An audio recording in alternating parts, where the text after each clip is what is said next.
Comenzamos una nueva edición de San Francisco y la región. Ya les presentamos los temas de hoy.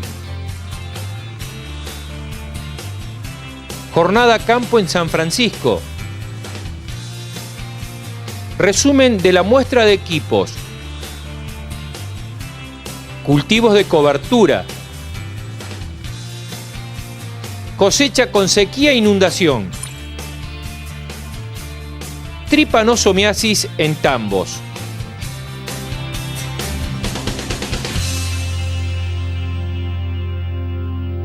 La firma Lorenzato Maquinarias realizó una jornada campo donde presentó distintas marcas.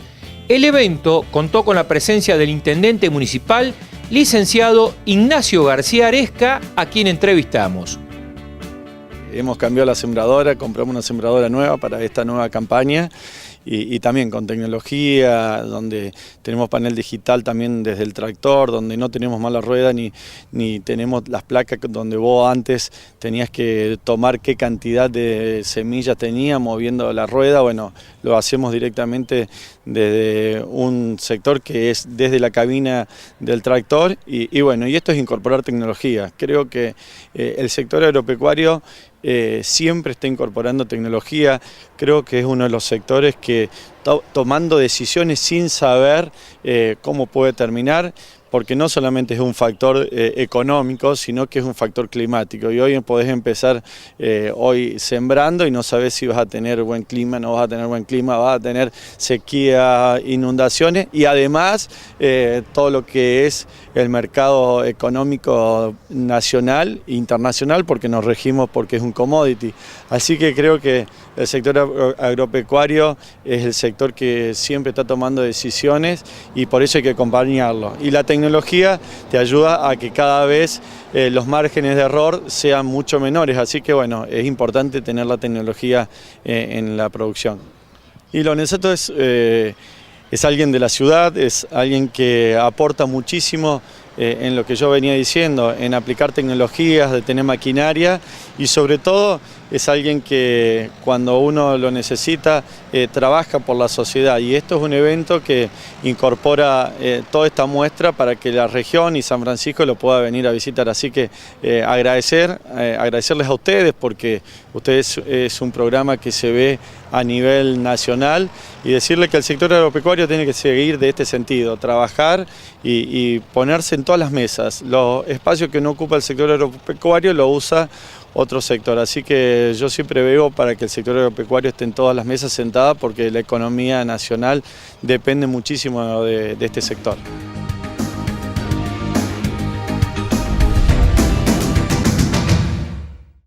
Durante la jornada organizada por Lorenzato Maquinarias, dialogamos con el titular de la firma anfitriona, Fernando Lorenzato, que realizó un resumen de lo visto ese día. Justamente estamos en otra de las jornadas anuales que realiza Lorenzato Maquinarias, hoy justamente en nuestra casa, en la concesionaria.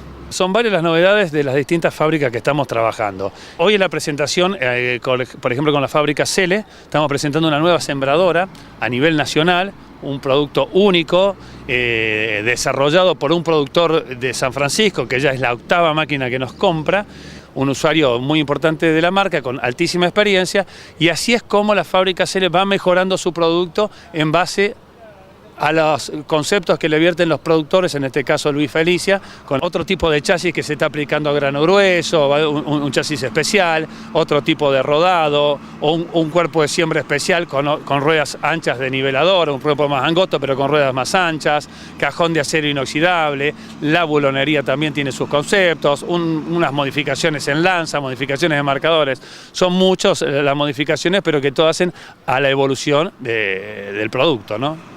Con Mainero, por ejemplo, que es la otra gran empresa que trabajamos nosotros, estamos presentando la nueva rotoenfardadora, la 5832, una máquina italiana de altísima tecnología, que es lo que se está viniendo hoy, que está pidiendo el mercado, las rotoenfardadoras con cúter y atado de red o atado con film, también ata con hilo.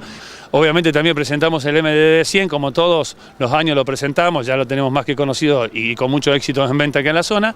Y también estamos con el mixer 2932, que es el nuevo mixer que hizo Mainero, que ya lo estamos comercializando el año pasado, que procesa rollos pero es de sin fines horizontales.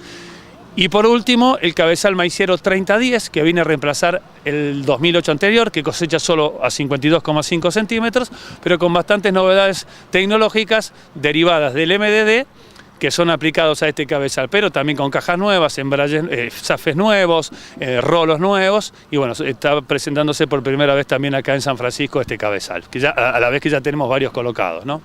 También estamos presentando de la línea de fertilizadora Fertec, toda su línea nueva, que es la serie 5, estamos presentando una 4500, una 6000 y una 9000 que va a estar trabajando y va a estar demostrando en campo esa máquina. Hoy no pudimos demostrar con otras marcas porque realmente las condiciones del suelo no lo dan. Fertec sabemos que es la fertilizadora número 1 del país y vamos a demostrar que la gente entienda lo que es aplicar fertilizantes y no tirar. Si vamos a estar trabajando en una banda de 28 metros hoy, que en los 28 metros si hay equidistante los kilos que se van tirando metro por metro, ¿no es cierto? Y no que estoy tirando mucho por el centro y poco por fuera. Y bueno, como siempre, tenemos una cartera de clientes muy importante que saben que nos esmeramos mucho en la atención, ponemos importante énfasis en el tema servicio, tenemos 3 camionetas de servicio, 3 mecánicos, un encargado de servicio, y bueno, no es solo vender una buena calidad de producto, que tenemos, nuestro portfolio de productos son de máxima calidad, sino también darle un respaldo altísimo al cliente, no solo venderle el buen producto, sino cuando necesita un repuesto, necesita un servicio, estar ahí en el momento que lo necesita para que pueda resolver su problema.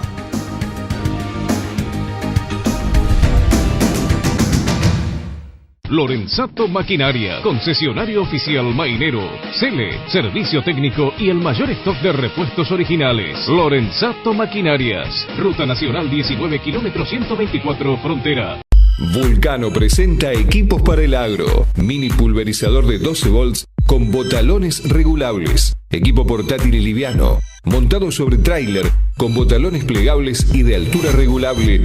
Vulcano, equipos para lubricación. Allá, miren, ¿ven las banderas, los globos y los stands? ¡Wow! Parece una ciudad. ¡No! ¡Es una supermuestra! Ya estamos cerca de Agroactiva 2018, la supermuestra, 6 al 9 de junio, Armstrong, Santa Fe.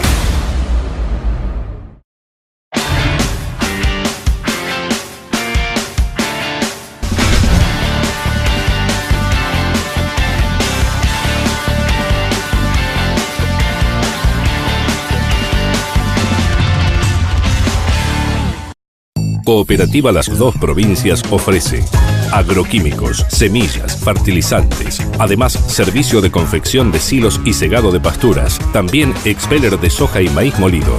Cooperativa Las Dos Provincias.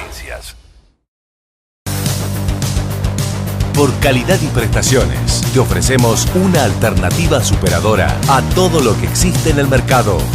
Richie Her.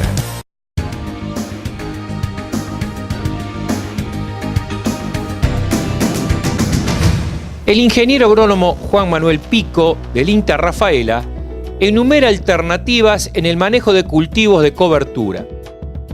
Lo que vamos a hablar con mi colega, con María Basanta, es todo lo que venimos trabajando ya hace un tiempo en la parte de cultivos cobertura, los distintos cultivos cobertura que María puntualmente viene trabajando ya hace 3 años, como son vicia, avena, trigo, triticale, centeno, y todo el aporte que estos hacen y el manejo correspondiente para los mismos. A su vez, aprovechamos estos trabajos que ya viene haciendo y en lo que fue la campaña pasada hicimos una evaluación con respecto al aprovechamiento de esos cultivos cobertura como una herramienta más para el manejo de las malezas, que últimamente estamos teniendo varios problemas. Bien, sí, puntualmente, como el cultivo de cobertura es eso, es una cobertura, no es un cultivo destinado a cosecha y demás, es importante ya planificar ahora cuál sería el cultivo en la campaña de gruesa objetivo para el cual nosotros ahora vamos a hacer el cultivo de cobertura. Si es que queremos apuntar a favorecer al cultivo siguiente. Si tenemos un objetivo como puede ser descomprimir una compactación, un consumo de agua como fue hasta la campaña de invierno pasada que teníamos exceso de agua y demás, ya otro tipo de cultivos, entonces la idea es justamente ver eso, decidir ahora el objetivo que vamos a tener en la campaña gruesa y en base a eso tomar el cultivo de cobertura correspondiente ahora. Por ejemplo, si vamos a un maíz, como ideal sería un cultivo de leguminosa como puede ser una vicia, que nos va a dejar, aparte de toda una cobertura y una cobertura superficial y un desarrollo radicular importante, una fijación biológica de nitrógeno. Pero hay que tener en cuenta que todo ese proceso va a llevar a que la vicia se desarrolle y en las condiciones ideales pasado el mes de septiembre y parte de octubre, o sea que como planificación debemos apuntar a un maíz de fecha de siembra tardío. Eso es una característica importante a tener en cuenta ahora en el momento de la planificación.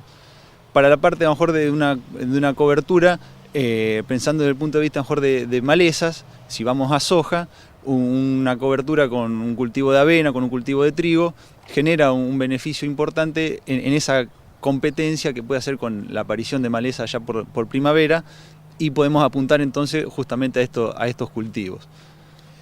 Hay que tener una situación puntual en consideración, que es que estamos en una zona mixta, principalmente lechera, y aquel productor mixto va a saber que a lo mejor durante el desarrollo del cultivo de cobertura, por situaciones externas a la planificación, como pudo haber sido algún fracaso de alguna reserva, algún temporal que apareció y reduce sus reservas, pueden mandar mano en estos cultivos de cobertura, pues son una oferta forrajera para aquellos que tienen ganadería o lechería y lo pueden aprovechar.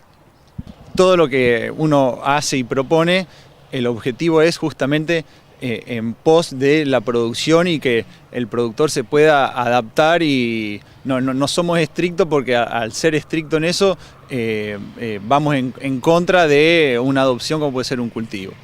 Justamente como vos lo decís, hasta hace 15 días atrás estábamos todos pensando si podíamos llegar a sembrar trigo para cosecha, porque no teníamos la recarga en el perfil de agua para poder hacer el cultivo.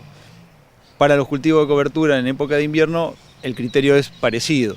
El cultivo de cobertura no es gratis, bien manejado lleva una fertilización, lleva un consumo de agua, y si estamos en una situación crítica desde el punto de vista hídrico por falta de agua, ese cultivo de cobertura nos va a consumir agua y vamos a depender un poco más de la lluvia que puedan ocurrir en primavera para iniciar los cultivos de verano.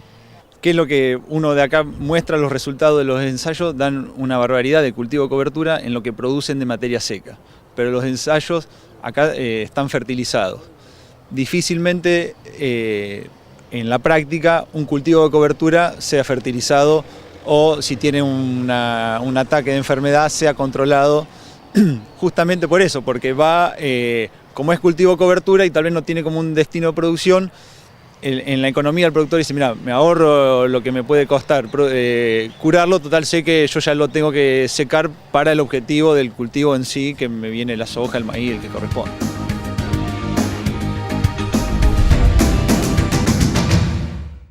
En esta campaña, el cultivo de soja sufrió inclemencias climáticas. En la primera fase productiva, por sequía, y sobre el final del ciclo, exceso de precipitaciones. El ingeniero agrónomo Federico Sánchez, del INTA Manfredi, enumera estrategias en la cosecha y conservación de estos granos. Venimos transitando una cosecha de soja normal, hasta adelantada en todas las zonas. Se había adelantado entre 15 y 10 días al periodo habitual, principalmente porque los cultivos se habían entregado antes por la sequía que nos afectó en gran parte de la provincia y en gran parte del país en febrero y marzo. Se entregaron los cultivos antes y bueno, empezamos a una cosecha con bajo rendimiento en la mayoría de las zonas, o sea, no habituales a las 3 campañas anteriores, y por ahí donde las mayores pérdidas en la cosecha ahora se notaban en pérdida por cola, principalmente por la desuniformidad del tamaño de los granos que por ahí no habían completado su llenado, entonces tenían menor peso específico y bueno, las pérdidas por cola se agravaron mucho. Pero bueno, después a fines de abril, los últimos días de abril y los primeros días de mayo nos afectó un temporal en gran parte del país, donde han caído altas precipitaciones y en muchas zonas no se había terminado todavía la cosecha. Entonces, bueno, estamos teniendo problemas, los mismos problemas que tuvimos en la cosecha del 2016, con mucha humedad relativa y temperatura, hace que la soja se esté brotando. Y también que se esté produciendo la apertura de vainas. Entonces, bueno, en esos lotes que nos queda por cosechar, la recomendación fundamental es ingresar apenas se pueda, hacer una buena regulación del molinete, porque vamos a tener pérdidas por cabezal muy grandes. Entonces, bueno, no incrementar la velocidad, sino por ahí incrementar la altura, que estamos hablando de sojas que son de bajo porte, porque durante su cultivo tuvieron pocas lluvias, pocas precipitaciones, y bueno, y también jugar un poco con la posición de los dientes para no ser tan agresivo cuando ingrese el molinete para poder captarlas. Y bueno, en los lugares donde también este temporal ha sido muy desuniforme, hay zonas donde han caído más de 150 milímetros y estamos volviendo a tener problemas de falta de piso. Entonces, bueno, la recomendación es bajar la presión de los neumáticos. Si tenemos neumáticos radiales, podemos trabajar con 23, 24, 25 libras perfectamente para lograr mayor flotabilidad y no, por supuesto, no llenar ni la tolva de la cosechadora ni la tolva del acoplado para bajar el peso y de esa forma también lograr mayor flotabilidad de los equipos. Y también, como estamos hablando de granos que han sido muy afectados por un mal llenado y ahora por también granos que en muchos casos han brotado, pero tienen problemas de tegumento, por ahí si la máquina no está teniendo un buen mantenimiento y tenemos sinfines gastados, la recomendación es no vaciar la tolva, sino para que los sinfines siempre trabajen llenos, sobre todo los sinfines de la tolva de la cosechadora, y de esa forma disminuir todo lo que se pueda la rotura de granos.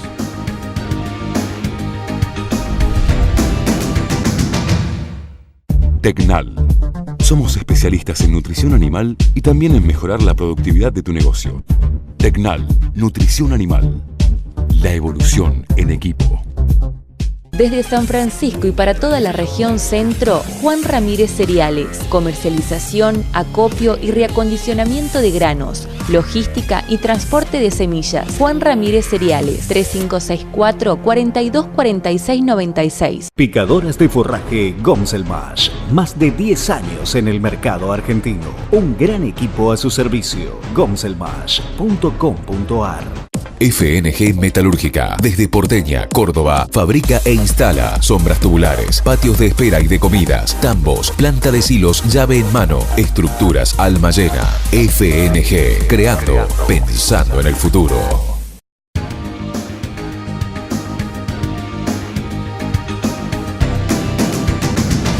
La tripanosomiasis es una enfermedad que está causando muertes en vacas de tambos. El médico veterinario Alejandro Abdala, del INTA, se refiere al tema. Bueno, lamentablemente el año pasado, hace un año, empezamos a ver los primeros casos en la zona centro de Santa Fe, también en el este cordobés había habido algunos casos, de una enfermedad que ya era conocida en Argentina, pero solamente había sido descrita en el año 2006. Y se conocía en el resto de América del Sur, es decir, Brasil, Bolivia, Paraguay, Perú, Ecuador, Colombia, Venezuela y las Guyanas habían tenido casos de esta parasitosis. Es un tripanosoma, se llama tripanosomiasis y tripanosoma vivax. El año pasado, después de haber sido reconocido en Formosa en el año fines de 2006, principios de 2007, se empezaron a observar los primeros casos en la zona de Santa Fe. Se llevó casi 10 años en pasar de Formosa a Santa Fe. ¿Cómo llega? Fundamentalmente con el traslado de hacienda, es decir, no tiene pata el parásito, que es un tripanosoma, para que la gente lo ubique, es pariente o parecido al que produce el mal de Chagas. Es transmitido fundamentalmente por tábanos y mosca brava y cruzó de África a América del Sur antes del siglo pasado, en 1830 más o menos. Se estima que un movimiento de ganado vacuno africano a Sudamérica cruzó esta enfermedad. reconoció en Sudamérica, encontró 2 vectores que son tábano y mosca brava, como le dije, y bueno, ellos son los transmisores. Entonces, ante la presencia y movimiento de hacienda, portadora de esta enfermedad, porque algunos animales sufren la enfermedad y pueden adquirir luego el estado portador, resisten, no son afectados, pero con el movimiento de hacienda se llevan. Si existen los vectores portadores, tranquilamente, y animales susceptibles, aparecen. ¿Cuánto hace que estaba en la Argentina? Bueno, se describió en el 2006, pero bueno, pudo haber estado viajando en forma silente con el movimiento de hacienda hacia el sur. Apareció en la zona lechera, de una zona ganadera como Formosa, apareció en la zona lechera. Bueno, ahora ya sabemos cómo es, el diagnóstico es muy fácil de hacer, siempre hay que tomar muestra de sangre porque la sintomatología en una vaca lechera, que es nuestro ganado de la zona, es la disminución de la producción, fiebre, anemia, abortos, un decaimiento, que a pesar de a veces del tratamiento específico que hay, son animales que quedan disminuidos, es decir, que no se recuperan, que terminan siendo descartados. Y en casos muy agudos ocurre la muerte. Pero dada la característica del ganado lechero, aparentemente es mucho más susceptible en enfermar que el ganado de cría. Entonces, dadas las condiciones de estrés a que ha sido sometido el ganado lechero, dadas las condiciones de producción que se ve, la vaca lechera es bastante susceptible y ocurren muertes y podemos tener pérdidas. En otros animales a veces pasa más escondido, más solapado, no produce tanta pérdida. En nuestra zona, los tambos que hemos visto afectados, hubo producción fundamentalmente de abortos, algunas muertes y pérdidas de producción lechera. Y animales que luego del tratamiento específico no se recuperan. Produce una serie de lesiones en el organismo a través del metabolismo de los parásitos que es el Trypanosoma vivax, que hace que los animales no recuperen estado y al final vacíos y demás, lleva a que el animal sea tenido que descartar porque no vale mucho tiempo para saber si no se va a recuperar. Entonces hay otra pérdida más que se agrega. ¿Cómo identifica el productor y el operario a este Trypanosoma? ¿A través de cuál es el vector, digamos? Vector es tábano y mosca brava. El hombre también puede estar incluido, es decir, igual que anaplasma comparten los transmisores. El hombre también a través de las agujas, a través de las mochetas, a través de las pinzas de tatuar, todo lo que pueda llevar sangre de una vacunación entre un animal a otro en forma muy rápida se transmite por sangre. Afortunadamente hay drogas para tratarlo, el problema es que el asunto es dar bien con la tecla al principio, porque como es tan parecida a anaplasma se la confunden y muchos han perdido mucho tiempo aplicando oxitetraciclina que no tiene efecto sobre el parásito y hasta que tuvieron que simplemente con sacar nuevamente sangre y llevar a analizar, con la observación del parásito en sangre ese es el diagnóstico. No es tan fácil de ver el parásito en sangre, no todos los animales están en un punto exacto en que muestran alta parasitemia y para ser demostrado en los frotis. Y a diferencia de anaplasma no tenemos todavía desarrollada en Argentina una técnica serológica que permita decir este animal está infectado portador y este animal es sano. Entonces en eso todavía tenemos dificultades y vamos a ver si con el transcurso del año o el año que viene podemos contar con una técnica serológica para diagnosticar. ¿Medidas preventivas? Bueno, la primera es decir, no comprar animales donde se sospecha que estuvo la enfermedad, rodeos, evitar lamentablemente no tenemos técnica serológica, pero para anaplasma sí, y cualquiera que quiere comprar una vaquillona dice, bueno, hacemos un test. Así como se pide brucelosis y tuberculosis, se puede pedir anaplasmosis, un test de anaplasmosis. En el caso de tripanosomiasis no tenemos esa herramienta todavía de diagnóstico. De manera que hay que tener cuidado de dónde se compre, si es una zona donde ha habido infección. La otra es, bueno, ver qué es lo que pasa con los rodeos vecinos, si hay gente que trae Hacienda del Norte, de Zona Formosa, de Corriente y demás, y ahí alguna exposición puede haber. Y la otra es prácticamente controlar los insectos hematófagos. El tábano no hay con qué controlarlo.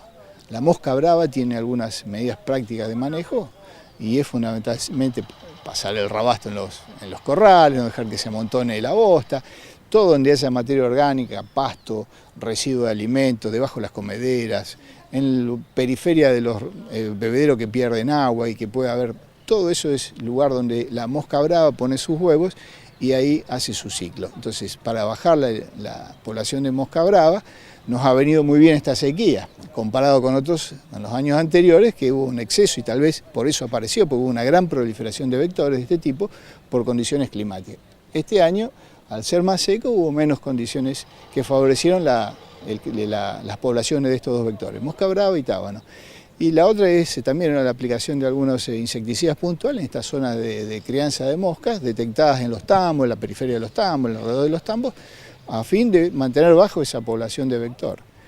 Y la otra, estar atento ante la presencia o sospecha de casos clínicos, es decir, cuando un animal baja la producción, se pone aletargado, hay que usar un termómetro para medir temperatura, parece un instrumental exótico, pero hay que usarlo. Y reconocer temperaturas por arriba de 39,5 de temperatura corporal ya es un indicativo de que ese animal puede estar sospechoso de sufrir tripanosomiasis. Sáquenle una muestra de sangre, mándenla al laboratorio y empezamos a sacarnos la duda. Gracias por acompañarnos en la presente edición de San Francisco y la región. Los esperamos el próximo domingo a las 11 horas.